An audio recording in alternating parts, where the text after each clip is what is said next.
All right, the mighty return of DL Hughley. Yeah, I can't. Well, you always got Michael J. White, and TK. I can't fit in.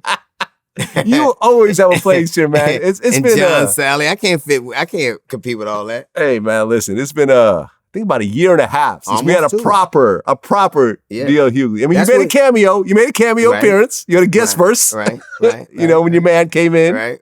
With DJ Daniel. That's right. That was a great interview, by the way. Thank you, man. Thank you so much for joining us in that interview. That became one of our big interviews. Well, I always love you. I just never want to, like, sometimes I just don't have anything to say.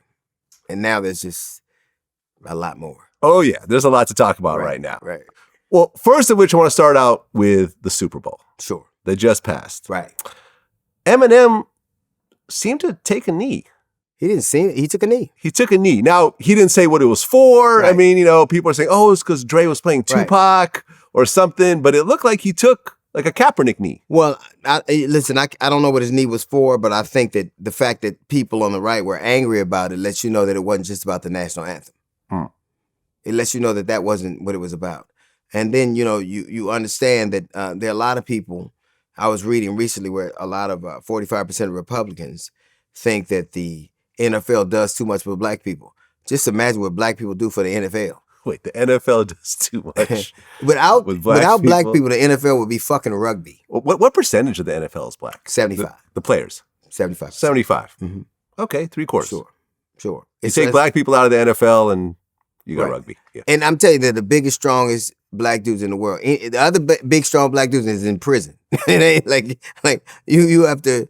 So I think there's almost this thing. Like even when you watch the dynamic of the Super Bowl, like I was very proud because it made me proud to be from LA and California.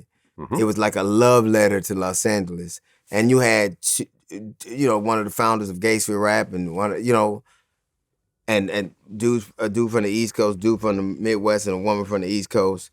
But 30 years ago, they were what police were worried about, Snoop and Dre. And now the world watched them. And they watched them at the Eve at the Dark where I used to walk to, and the burger place where I used to walk to and dancing on the streets of Compton. And it just shows you how that was the best Super Bowl show I've ever seen. And even if it's debatable, the only people who may have done one potentially with Michael Jackson or Prince are dead. Yeah, I was going to say Michael Jackson. Right. He had a hell of a Super Bowl show. He might have, but Prince as well. Yeah. Everybody else who might have, Whitney had a dope one too, but everybody else who did equally as dope aren't here now. And I just think it was a love letter to a city I love and a state I love, and it was dope. Yeah, it was great to see LA win. It was. Again. Right. The Lakers just winning, right. And now we got this. And when you saw pictures of LA, it was like somebody spruced. There wasn't no homeless people, wasn't no traffic. I'm like, where the fucking homeless people at? Because it's bad in downtown. It is. It is bad. It is. But this was Inglewood, which is like, you don't have these huge homeless cities in Inglewood the way you do like in downtown. No. I think it's so unincorporated, but it really is. I have an unabashed love for Los Angeles. This is where I'm from. Yeah. And the reason that, like when somebody tells you the first it's too expensive. Well, okay, motherfucker, that's all right. The only reason you live somewhere else is because you won't live here. That's it. It ain't come on. Hey, man. You know when a state let you, it'd be like a club that let you in free. Would you fucking go? Hey, you got to pay the cost to be the boss. You know what I mean? Would you go to a club with no cover charge? There you go. Man, no. There you go. We don't charge nobody. Well, fuck that club. Keep it. Right. Because there's cities out there that'll pay you to move out there. Exactly. They'll literally give you $10,000 for sure just to rent an apartment for a year. It's states that don't tell you, that won't charge you to live there. Yeah. But here's the thing. They just came out with this thing. In the southern region of the United States of America, it's not just me saying it. The average life expectancy is 7 years less. So your house is cheaper, but you better get a 23-year loan instead of a 30. Wait, you live 7 years less in the South. Is it the food? I think it's not just the food. I think it's the environment. I think it's the fact that so many people don't have access to health care. Yeah. Like if you look at the places where Obamacare was denied, it was a certain mentality, a specific mentality that made that happen. If you look at the infant mortality rate, particularly in black and brown people in those places, it is because people just have a certain perspective, and that perspective costs lives. And I think nowhere is perfect. No, obviously nowhere is perfect. But you gotta live. You gotta go where the fish are biting. Whatever you want to do, live the places where they doing what you want to do. Right. I mean, it costs more in LA, but you also get a lot more in LA. Sure. You know, everyone I know that moved from Atlanta to LA just loves it. Yeah. They're not going back. The thing is, it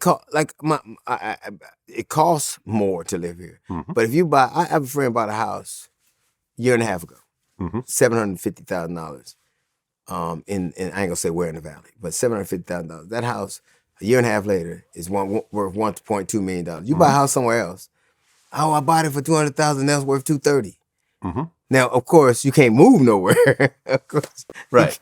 You can't leave. I think that you gotta. I love this city. I love what it's done for me and my perspective, and I love seeing it win. So that was a big thing for me for the Super Bowl. I think it was the highest rated Super Bowl ever.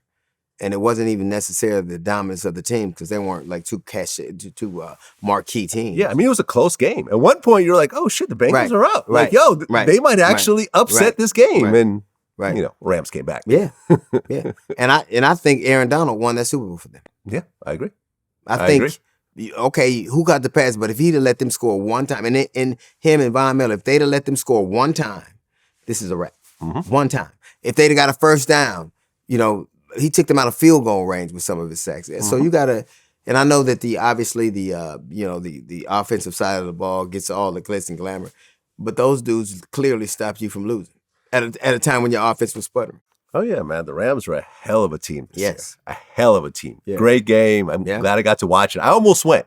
I didn't get to go. Man, those tickets though, man. It wasn't even tickets. My granddaughter, my year-old granddaughter, was having her birthday party. Well, there you go. So I had to, I was gigging in San Francisco, Pleasanton.